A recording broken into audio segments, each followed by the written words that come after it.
வணக்கம். நீங்கள் கேட்டுக்கொண்டிருப்பது கலைமாமணி KP அறிவானந்தம் அவர்களின் அற்புதங்கள் காட்டும் அமானுஷ்ய நாவல் விட்டுவிடும் ஆவி, அத்தியாயம் 18.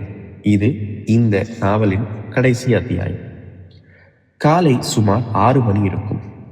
பொன்னி மெதுவாக புரண்டு படுத்தாள். சட்டென்று கண்விழித்தாள். தான் வழக்கமாக படுக்கும் கூடத்தில் இல்லை என்பதை தெரிந்தது. சடாரென்று எழுந்து உட்கார்ந்து சுற்றுமுற்றும் பார்த்தாள். பூஜை அறையில் படுத்திருக்கிறோம் என்பது புரிந்தது. இது என்ன, இங்கே எப்படி வந்தேன்? இவ்வளவு நேரம் தூங்கி இருக்கிறேனா? கிணத்துல தண்ணி இறைச்சி தொட்டியில நிரப்பணுமே, அதை செய்யாம அங்க போய் ஏண்டி படுத்தேன்னு சித்தி திட்டுவாளே. இப்படி ஏற்பட்ட பயத்தால் பதட்டத்தோடு எழுந்த பொன்னி தயக்கத்தோடு கதவை திறந்து கொண்டு வெளியில் வந்தாள். அங்கு கூடத்தில் சுப்பையா, சொர்ணம், வனிதா, ராஜு ஆகியோர் நின்றிருந்தனர். அச்சத்தோடு சுப்பையா அருகில் சென்று, அப்பா, நான் வேணும்னே பூஜை அறைக்குள்ள போகல. எப்படி போனேன்னு எனக்கு தெரியல. இப்பவே போய் கிணத்துல தண்ணி அடிச்சு தொட்டியை நிரப்பிடுறேன். சித்திக்கிட்ட சொல்லுப்பா என்றாள். சொர்ணம் சிரித்து கொண்டே அருகில் வந்து பொன்னியை கட்டி அணைத்து கொண்டு, என் தங்கம், இனிமே நீ அதையெல்லாம் செய்ய வேண்டியதில்லை.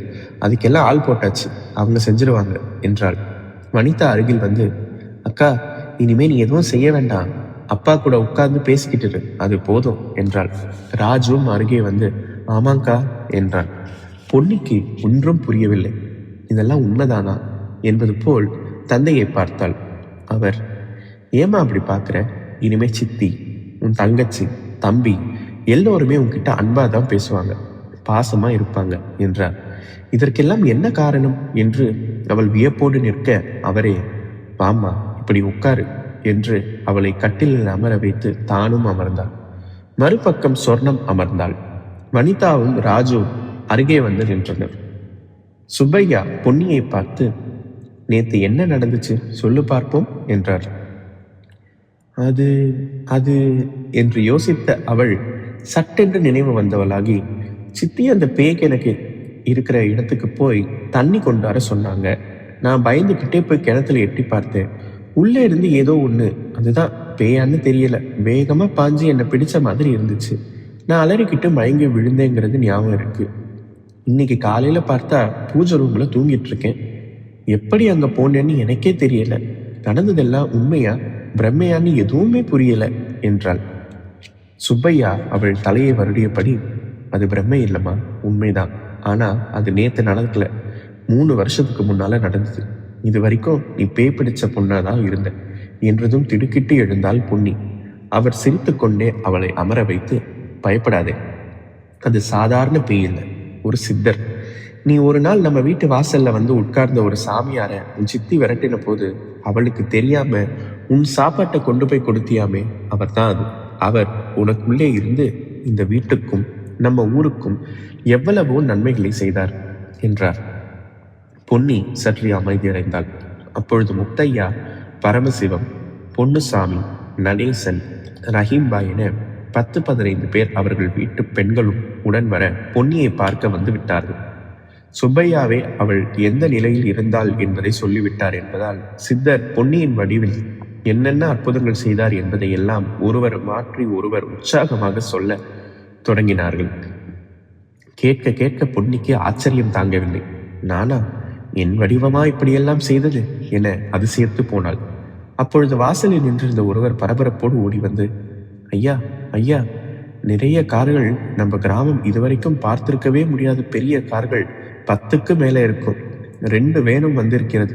எல்லாம் நம்ம வீட்டு வாசல்ல தான் வந்து நிற்குது என்றார். சுப்பையா வியப்போடு எழுந்து நின்று, வா முத்தையா என்று அழைத்து கொண்டு சென்று பார்க்க, அந்த வீதியையே நிரப்பிக்கொண்டு கார்களும் 2 வேன்களும் ஒன்றின் பின் ஒன்றாக நின்றன. யார் இவர்கள், எதற்காக வந்திருக்கிறார்கள் என்று யோசித்துக் கொண்டிருக்கும் போதே வாசலில் நின்ற காரில் இருந்து 2 இறங்கி வந்தனர். ஐயா, சுப்பையாங்கிறது என்று ஒருவர் கேட்க, நான் தான் என்றபடி இறங்கி அவர்கள் அருகே சென்றார் சுப்பையா. அவர்கள் அவருக்கு வணக்கம் செலுத்தினர். பிறகு நெருங்கி வந்து, ஐயா, நீங்க தொழிலதிபர் அழகேசனாரை பத்தி கேள்விப்பட்டிருக்கீங்களா என்று கேட்டார் ஒருவர். சுப்பையா, என்னங்க இப்படி கேட்குறீங்க? அவரை பத்தி தெரியாதவங்க இருக்க முடியுமா? தலைநகரத்துல 7-8 தொழிற்சாலை இருக்குன்னு, முக்கியமான நகரங்கள் எல்லாத்துலேயுமே ஒவ்வொரு தொழிற்சாலை இருக்குன்னு, காலேஜ் வச்சு நடத்துறாருன்னு, ஆஸ்பத்திரி வச்சிருக்காருன்னு எல்லாமே தெரியும். ஆனா அவரை பத்தி சம்மந்தமே இல்லாம என்கிட்ட ஏன் கேட்குறீங்க, புரியல என்றார். வந்தவர்களில் வயது முதிர்வானவரான மற்றொருவர் மேலும் நெருங்கி வந்து, சம்பந்தம் இருக்குங்க, உங்க கூட பேசுறதுக்காகத்தான் அவரே தன் குடும்பத்தோட வந்திருக்கிறார் என்றார். சுப்பையா திகைக்க, என்னங்க புரியலையா, உங்களுக்கு பொன்னின்னு ஒரு பொண்ணு இருக்குல்ல, அந்த பொண்ணை அவர் மகனுக்காக பார்த்து நிச்சயம் பண்றதுக்காக வந்திருக்கிறார் என்றார். சுப்பையா இது கனவா நனவா என்று பிரமித்து நிற்க, முத்தையாவும் பரமசிவமும் பரபரப்படைந்து, அடடா, வந்தவங்களை உட்கார வைக்க கூட பெட்ஷீட்டுகள் போதாதே, பரமசிவம் வீட்டிலேயும் நடேச வீட்டிலேயும் என்று மேற்கொண்டு ஏதோ சொல்வதற்குள் வந்தவர் குறுக்கிட்டு, இந்த நேரத்தில் நீங்க எதுவும் தேட வேண்டாம், நீளமான புது கார்ட்ரைட்டுகள் நாங்களே புதுசா வாங்கி வந்திருக்கிறோம், அதை விரிச்சு போட்டு ஏற்பாடு பண்ணுங்க என்றார்.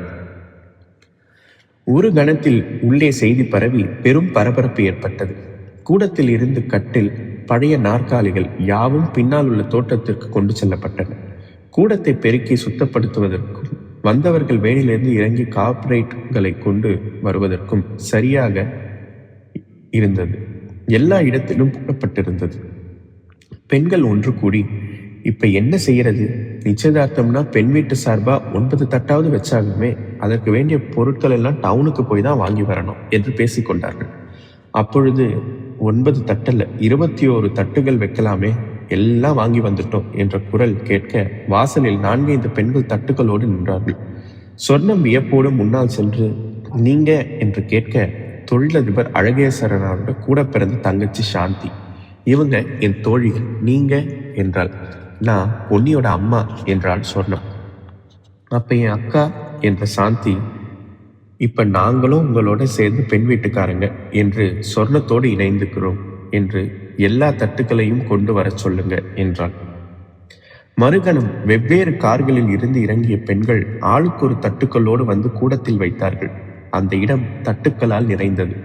சொர்ணம் பிரமித்து நிற்க சாந்தி அவள் அருகே வந்து, அக்கா, ஏன் மசமசன் நிற்கிறீங்க, 11 மணிக்கெல்லாம் நல்ல நேரம், அப்பதான் நிச்சயதார்த்தம் நடத்தணும்னு சொல்லியிருக்காங்க, அதனால தான் 10 மணிக்கெல்லாம் வந்து சேரணும்னு அவசரமா வந்து சேர்ந்தோம் என்று சொல்லி ஒரு சந்தன பேழையை தந்து, இதுல நகைகள் இருக்கு, எதையெல்லாம் போட முடியுதோ போட்டு அலங்காரம் பண்ணுங்க, சீக்கிரம் போங்க என்றாள். அவள் அப்படி உரிமை எடுத்துக்கொண்டு பேசியதில் மகிழ்ந்து போன சொர்ணம் அவள் சொன்னபடி செய்ய அறைக்கு சென்றாள். சாந்தி வாசல் பக்கம் பார்த்து, அண்ணனையும் மற்றவங்களையும் வர சொல்லுங்க என்றாள். அதுவரை கார்களிலேயே அமர்ந்திருந்தவர்கள் அனைவரும் இறங்கி உள்ளே வந்தார்கள். அழகேசனாரை யாரும் அறிமுகப்படுத்த வேண்டிய அவசியம் வரவில்லை. சுப்பையா தம்மை அறிமுகப்படுத்தி கொண்டு அனைவரையும் வரவேற்று அமரச் செய்தார். அழகேசனார் வாசல் பக்கம் பார்த்து, மனோகரிங்க வர சொல்லுங்க, நிச்சயதார்த்தம் நடக்கும்போது மாப்பிள்ளை இருக்க வேண்டாமா என்றார். சிறிதாக சிரிப்பொலி தோன்றி அடங்கியது. சில நொடிகளில் மனோகர் கம்பீரமான தோற்றத்துடன் உள்ளே நுழைந்தான். தந்தையே தரையில் அமர்ந்ததைக் கண்டு அவர் அருகே சென்று அமர்ந்தான். அங்கு அமர்ந்திருப்பவர்களை பொதுவாக பார்த்துவிட்டு பெண்கள் பக்கம் பார்த்தான். மனோகரனின் தாய் மனோன்மணி தன் கணவனிடம், என்னங்க, பையனையும் பொண்ணையும் பார்க்க துடிக்கிறான், கொண்டு வந்து உட்கார வைக்க சொல்லுங்க என்றான். சிரிப்பலை அதிகமாகவே எழுந்தது. பொன்னியை சொர்ணம் அழைத்து வந்தாள். அழகேசனார் மகனிடம், மனோகர், கனவுல நீ பார்த்த பொண்ணு இதுதானே என்றார். ஆமாப்பா என்று அவன், அது மட்டும் இல்லை, இதே நீலக்கலர் சேலையில இதே அலங்காரத்தோட தான் பார்த்தேன் என்றான்.